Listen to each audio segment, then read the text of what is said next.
All right, let's move over to the injuries we are tracking. Josh Allen leads this list because he returned to practice in full with that shoulder injury. Deshaun Watson, limited, but Mary Kay Cabot, while we were recording, has said that it looks like Watson will start, or everybody's believing Watson will start. Oh, so we'll see. Yeah. Here we go again. Go ahead, James. What could go wrong? I mean, yeah. Yeah, right. I don't know what to. I mean, we'll get to Deshaun Watson, but I have no idea what to expect out of him. Tyler Lockett, also another limited with the hamstring. Then you have a lot of DNPs on this list. Josh Palmer, as we get closer to the Monday Night Football matchup with the Jets. He does have the extra day. Right. So that's something we'll keep an eye on. DK Metcalf with the hip. Imari DiMercado. Darren Waller's ruled out for Week 9. He didn't practice. That injury could linger beyond this week, but right now he is officially ruled out.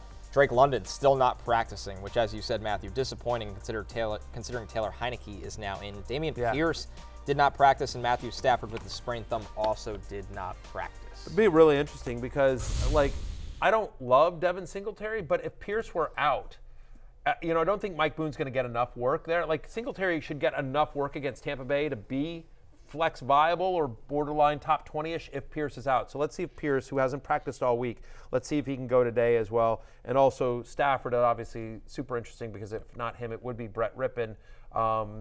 You're still probably starting Cooper Kupp and Puka Nacua, but you wouldn't love their chances nearly as much against the Packers this week. I know that, Jay, you say, when you look at the lines, DraftKings believes Stafford isn't playing. Yeah, the line is -3, but it's -115 on the -3. So the DraftKings expects that Matthew Stafford will not be out there. If Stafford was playing, that game is pick, or maybe even the Rams favored with how the Packers are playing. With Deshaun Watson, I think there are 3 possible outcomes. One, he's back, and he's the guy who, by the way, last time Deshaun Watson was healthy and playing, he had the best game of his career as a Cleveland Brown against the Tennessee Titans, destroyed them. I think the other possible outcome is that he looks like the guy he did against the Colts, where he's just completely useless and they had to take him out of the game, basically.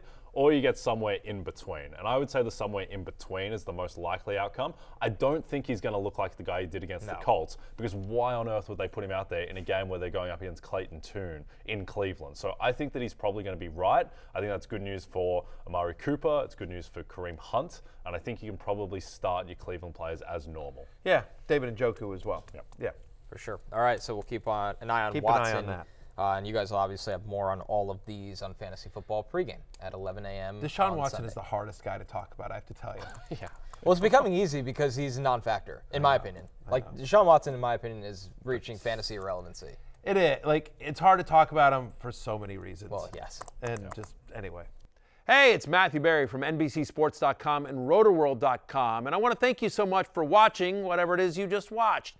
Or if nothing else, being too lazy to click out of the autoplay after this video started, after whatever it is you actually wanted to watch finished. But now that you're here, I'd like to take a moment here to ask you respectfully now, okay? I'm asking you respectfully to subscribe to the NFL on NBC YouTube channel. You'll get the latest Roto-World fantasy news headlines, all sorts of great shows, including my own Fantasy Football Happy Hour. So go subscribe now. Again, I'm asking respectfully.